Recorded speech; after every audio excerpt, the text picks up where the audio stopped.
Te agradezco, Uri, tu gentileza de prestarnos este tiempo para entender un poco mejor esta situación tan importante de la COP30. Así que bienvenido y muchas gracias.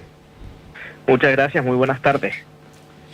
Uri, la primera pregunta que, pensando en quienes no son particularmente especialistas en el tema o que no tienen un vínculo muy particular con estos temas, si pudiera explicarnos qué está en juego en este minuto, qué es lo que nos estamos jugando en estos debates que se llevan a cabo en la COP30. Bueno, básicamente nos jugamos el futuro del planeta y el futuro de la humanidad. Eso es así bien en simple, porque lo que pretenden hacer las COP es sumar compromisos desde los distintos países para poder frenar la triple crisis que hoy tenemos, que es una crisis climática, de contaminación y de pérdida de biodiversidad. Son tres crisis que están directamente concatenadas. Ahora, ¿en qué condiciones estamos? Porque hay quienes dicen que estas crisis son un poquito inventadas, que no son reales, que incluso se habla de terroristas ecológicos, de que esto que no tiene nada que ver con lo que efectivamente está ocurriendo. Si pudieras describirnos cuáles son los parámetros principales, Uri, de los riesgos que estamos corriendo en este minuto. Sí, justamente. A ver, primero que nada hay que explicar que la mayoría de los científicos, más del 90% de los científicos coinciden en que existe un cambio climático producido con un origen antropogénico, es decir, producido por el ser humano. Históricamente sí ha habido, si uno piensa en la edad completa de la Tierra, siempre han habido cambios climáticos. El clima siempre ha ido cambiando, no es estable. El clima que tenemos hoy no es el mismo que el que había en la Edad Media o en la época prehistórica. Sin embargo, el cambio que estamos enfrentando desde la industrialización es un cambio sin precedentes. El clima nunca había aumentado tanto la temperatura del planeta a un ritmo tan rápido como ahora, justamente por la liberación de combustibles fósiles, de gases de efecto, o sea, por la quema de combustibles fósiles se liberan gases de efecto invernadero, y eso es lo que genera el cambio climático que hoy tenemos y que pone en riesgo básicamente todo el equilibrio de nuestro planeta, los ciclos biogeoquímicos, el ciclo del agua, la biodiversidad, cambian los paisajes, cambia el clima en distintos lugares del mundo, y eso va haciendo de que la fauna, la flora que ahí existe no pueda seguir existiendo, y esto obviamente está todo, como decía antes, concatenado. Entonces finalmente nos implica una pérdida de biodiversidad, que es algo que WWF cada 2 años publica a través del informe Planeta Vivo, que muestra cómo se han perdido, cómo ha habido una reducción en la cantidad de especies, en la diversidad de especies, en las poblaciones. Uri, cuando parte este foro COP con el Acuerdo de París, se suponía que el compromiso era no sobrepasar el 1,5 grados de subida de la temperatura promedio global del universo, del planeta. Eso ya el universo, ya estamos hablando de otras palabras, no estamos hablando de nuestro planeta. Eso ya se perdió, ¿no? En alguna medida, ya se ha sobrepasado y si no me he informado mal, el punto crítico sería los 2 grados, que de ahí ya sería prácticamente de no retorno si llegáramos a un calentamiento de esa naturaleza. Sí, exactamente, aunque no es tan así, hay que precisar algunas cosas. Por favor. Esto es un poquito dinámico. Entonces, por ejemplo, ya pasamos la barrera 1,5 grados, pero se supone que existe un punto de inflexión en donde esta curva se quiebra, y luego sí, todavía estamos a tiempo de poder alcanzar los 1,5 grados. Eso primero, digamos, todavía hay esperanza, a pesar de que sí, ya se pasó el 1,5, pero como te decía, hay un quiebre de estas curvas. Entonces, eso sí todavía podría ser. Y lo otro que comentabas, de los 2 grados, si efectivamente es así, existen varios escenarios, varias proyecciones. La de 1,5, o sea, obviamente la ideal es que no haya un aumento de temperatura ni siquiera de 1,5, pero si lo limitamos a 1,5, los efectos son más o menos manejables. En cambio, las proyecciones a 2 grados ya hablan de una pérdida masiva de biodiversidad y de efectos muy grandes en el cambio del clima de los distintos territorios del planeta, una mayor ocurrencia de fenómenos que nosotros llamamos desastres naturales, como por ejemplo los aluviones, lluvias intensas, desertificación, remociones en masa, entre otros tipos.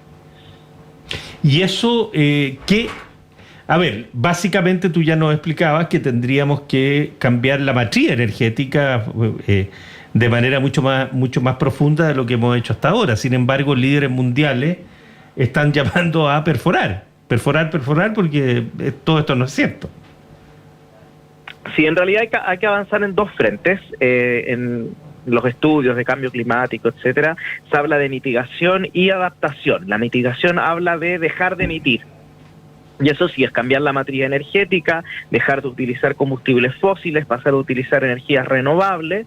Y por otro lado está la adaptación, que es como nosotros adaptamos los territorios diciendo ya, ok, va a haber un cambio, sí o sí. Aunque limitemos 1,5, igual van a ocurrir más desastres naturales, igual va a cambiar los ciclos de algunos ecosistemas, entre otras cosas. Entonces decimos cómo nos adaptamos. ¿Y cómo nos podemos adaptar? Por ejemplo, plantando bosque en cabeceras de cuenca, mejor restaurando, por ejemplo, el cauce de algunos ríos, aplicando lo que se llaman soluciones basadas en la naturaleza a escala urbana, entre otro tipo de cosas. Y a través de, por eso son estos dos frentes que tenemos que... Ahora, tenemos que avanzar. Sí, pero si no se genera un cambio de matriz, por mucho que queramos restaurar, va a ser mucho más difícil o prácticamente imposible, ¿no? Es que hay que avanzar en ambas cosas. O sea, está el cambio de matriz energética, que es muy necesario, pero por otro lado también estos otros tipos de acciones que yo te comentaba. Entonces son ambas cosas. Sí, lo que pasa es que la voluntad política de países fundamentales en este tema parece apuntar en otra dirección, y ahí es donde se ve la gran preocupación de qué plazos tenemos, porque bueno, las voluntades políticas cambian, pero ¿cuánta urgencia es con la que hoy día enfrentamos la situación? Sí, la verdad es que el hecho de que, por ejemplo, países tan importantes como Estados Unidos, que es uno de los mayores emisores junto con China, que no se estén comprometiendo en este momento a avanzar en acuerdos, está muy bien que el resto del mundo sí lo haga. La invitación es que al resto de los países sigan comprometiéndose. Chile en ese sentido, por ejemplo, ha tenido una política de Estado bastante sólida en tema de cambio climático, así que la invitación es a que Chile lo siga haciendo y siga siendo un referente. Sin embargo, obviamente el hecho de que países tan grandes y grandes emisores no estén generando acuerdos, no estén avanzando en compromiso, nos hace frenar el avance. Obviamente todavía no podemos detallar algún retroceso en específico, recién empezó la COP, sin embargo existe cierta desesperanza de que este tipo de negociaciones sin la participación de estos grandes actores quizás no están llegando con las soluciones, la velocidad y la intensidad que lo necesitamos. Bueno, un punto que señala la dirección en que podemos ir es que la cantidad de mandatarios que llegaron, digamos, bajó con respecto a la COP anterior y no se hicieron presentes las máximas representaciones ni de Estados Unidos. Bueno, Estados Unidos se fue de todo, pero no, China mandó gente de menor nivel, la India lo mismo, lo cual te hace dudar de que efectivamente puede haber un compromiso más sólido y, como tú ya lo decías, Uri, de los principales emisores, digamos. Sí, en este momento, en todo caso, estamos en un proceso que es, bueno, parte de las COP, incluye, parte de los compromisos del Acuerdo de París, incluye que todos los países cada 5 años deben presentar sus contribuciones determinadas a nivel nacional, que eso quiere decir, en el fondo, esta es la lista, para explicarlo bien en simple, esta es la lista de compromisos que yo como país voy a hacer para poder luchar contra el cambio climático. Y estamos en las NDC 3.0, que ya son las terceras NDC que se van a presentar. De hecho, Chile va a presentar la suya formalmente en esta COP30, y ahí vemos que hay distintos niveles de ambición según según cada país. Y sí, efectivamente hay una desesperanza, se dice de que estas NDC no están siendo lo suficientemente fuertes, a pesar de que la de Chile sí tiene una evaluación más o menos buena. Estoy hablando más del nivel general, global. Uh-huh. Ya que menciona a Chile, metámonos un poquito en la situación de nuestro país y el aporte que hace. ¿Cómo, tú decías que Chile tenía una política de Estado más o menos sólida respecto de este tema y los compromisos que puede generar ahora, ¿cómo los ves tú? ¿Crecen en la medida razonable? por tamaño nomás Chile no puede hacer un aporte demasiado significativo, pero de alguna manera cada país muestra un cierto camino, ¿no? Sí. Sí, justamente Chile llega con unas NDC que tienen 51 compromisos que están distribuidos en 6 pilares, que son la transición socioecológica justa, la mitigación, la adaptación, mitigación y adaptación integradas, medios de implementación y algo novedoso que es el nivel subnacional. Por primera vez se está incluyendo el compromiso de los gobiernos regionales y los gobiernos locales a través de los municipios, y esto tiene que ver también con la ley marco de cambio climático. Todos estos instrumentos se relacionan de una u otra manera, y la ley marco mandata la creación de planes comunales de cambio climático, que todos los municipios deben tenerlo. Entonces, esto también es bien interesante, es una mirada muy, muy positiva que va a tener Chile, porque son los municipios quienes están más cercanos a las personas, quienes conocen los dolores y las problemáticas de los territorios, y que también van con ciertos compromisos a través de estos planes que están mandatados por ley. Nosotros, bueno, no es ninguna novedad lo que se voy a decir, tenemos elecciones el domingo. Y este tema prácticamente ha estado ausente del debate presidencial, ¿eh? Yo no, los que hemos escuchado, excepto referencias muy generales y distantes, o incluso contrarias, digamos, a la mitigación, a la adaptación, es un tema bastante ausente, como que no se le toma el peso y el valor que tiene. Sí, efectivamente, revisando, digamos, las distintas candidaturas, el tema se ha perdido un poco en la agenda. Hay otros temas que han sido priorizados, por ejemplo, la agenda de seguridad, sí, claro, de migración, entre otras, y está pasado un poquito a un segundo plano. A diferencia de hace una elección atrás o 2 elecciones atrás, donde sí estaba bastante presente. En esta elección la verdad es que no tiene, digamos, el mismo protagonismo. Y incluso no ven ustedes en la revisión que hacen que algunas de las posibilidades de quienes pueden ser primeros mandatarios o primeras mandatarias retrocedan en este sentido? Depende de las propuestas que tengan. Por ejemplo, propuestas negacionistas efectivamente podrían implicar un retroceso. Uh-huh. Y las hay, pues. Y que las hay, digamos. Sí. Yo sé nosotros que igual como organización. Sí, yo sé que no te puedes meter. No puedes meterte mucho más en la elección. Pero es un tema a preocuparse, digamos, porque, digámoslo en términos generales, digamos, no hay una mirada muy activa respecto del tema, sino que más bien el debate en general se ha planteado más en lo que molesta. Todas estas miradas conservacionistas, etcétera, que impiden el desarrollo, que impiden el crecimiento, ¿no? Y eso es un dato de cómo se ha comportado el debate fundamentalmente. Sí, ha habido un giro importante en ese sentido. O sea, antes se veían más miradas en las cuales se exigía mayor protección ambiental, mayor cuidado de los ecosistemas, entre otras cosas, y ahora como la agenda ha girado hacia otros temas, estos temas toman el protagonismo, incluso si en algunos casos se puede ver esto como contrapuesto. Sin embargo, ahí la propuesta nuestra como organización es que el desarrollo sostenible no es contrario al crecimiento y al desarrollo económico, sino que más bien todo lo contrario, lo que nos va a garantizar poder seguir creciendo y desarrollándonos a futuro y contar con ecosistemas saludables que nos permitan seguir teniendo también una economía positiva. Contrario sensu, el camino del crecimiento a toda costa nos va a llevar seguramente a una situación muchísimo peor en un tiempo inmediato.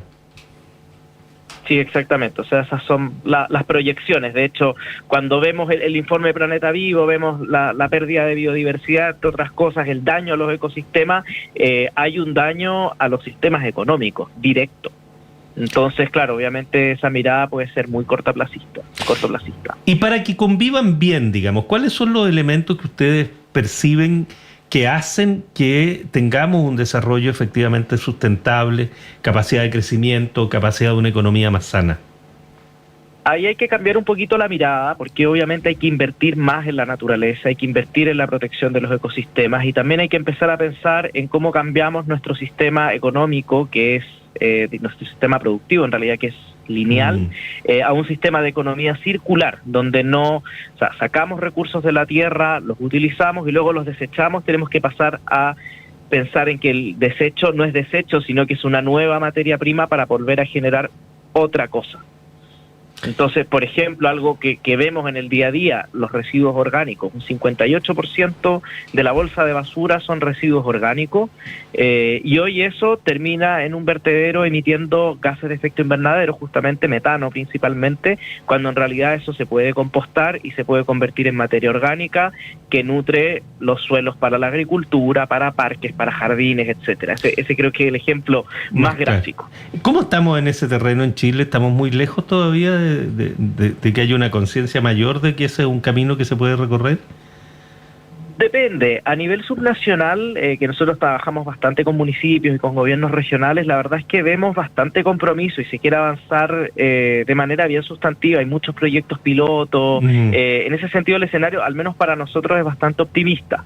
Lo que sí está al debe es avanzar, por ejemplo, en una ley de residuos orgánicos que todavía no ha visto la luz.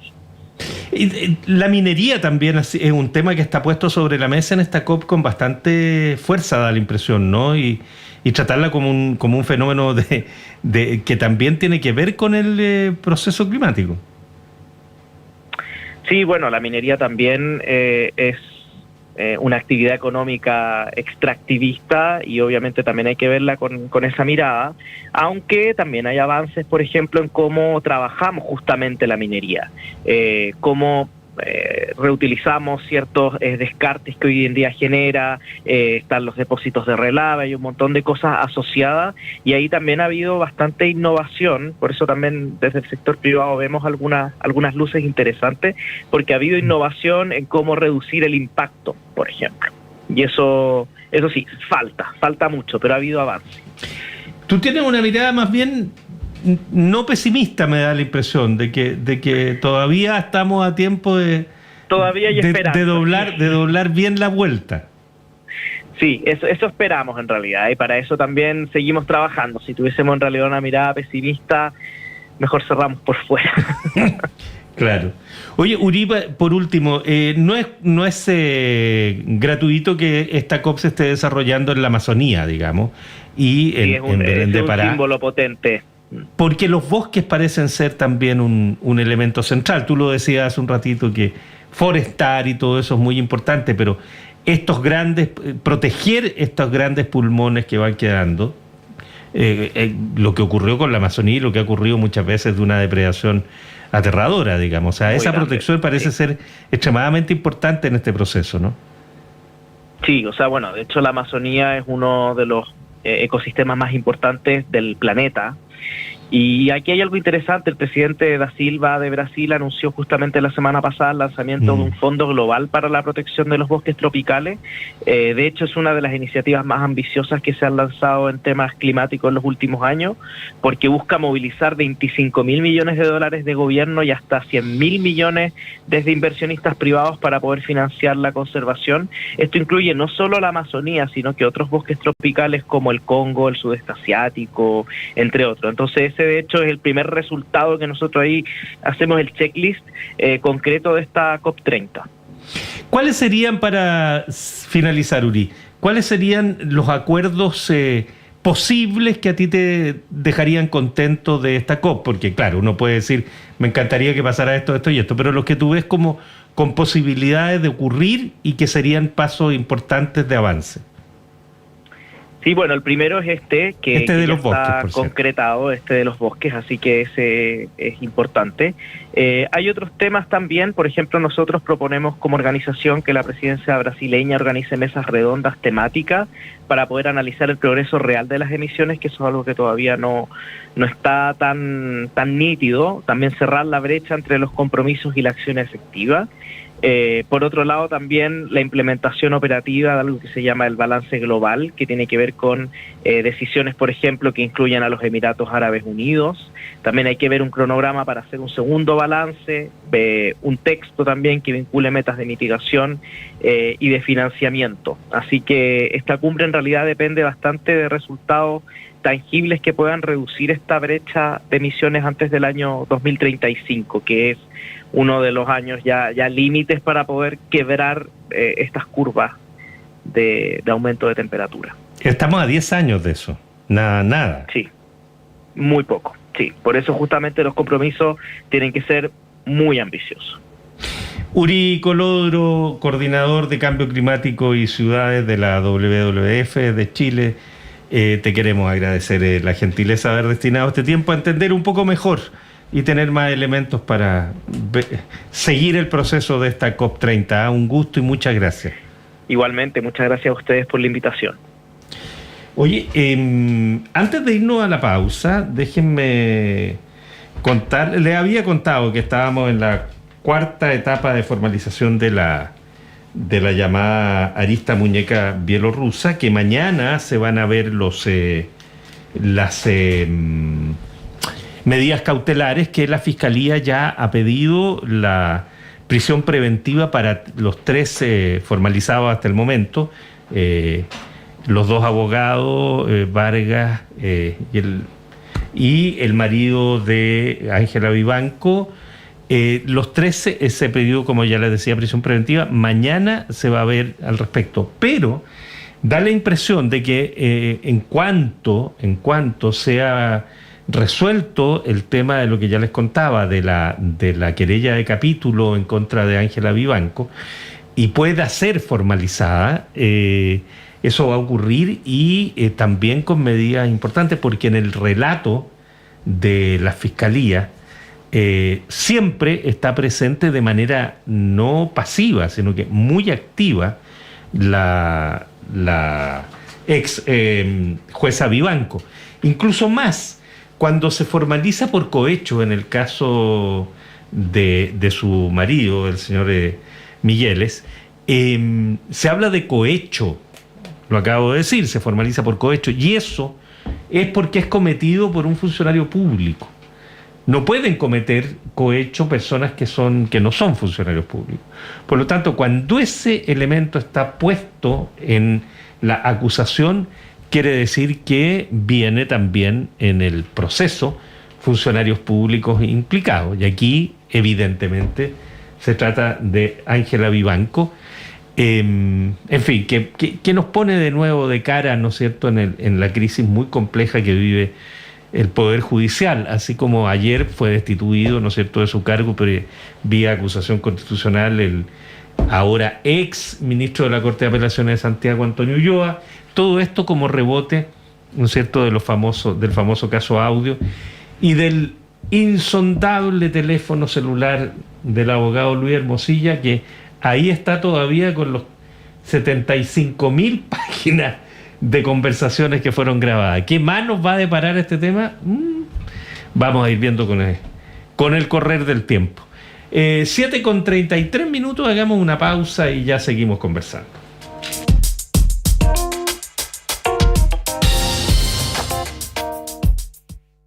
La clase de marketing digital de hoy tendrá por tema identidad en Internet. Cómo agregarle valor a tus contenidos en redes sociales. Yes. ¿Sabían ustedes que sus perfiles en redes sociales no son suyos?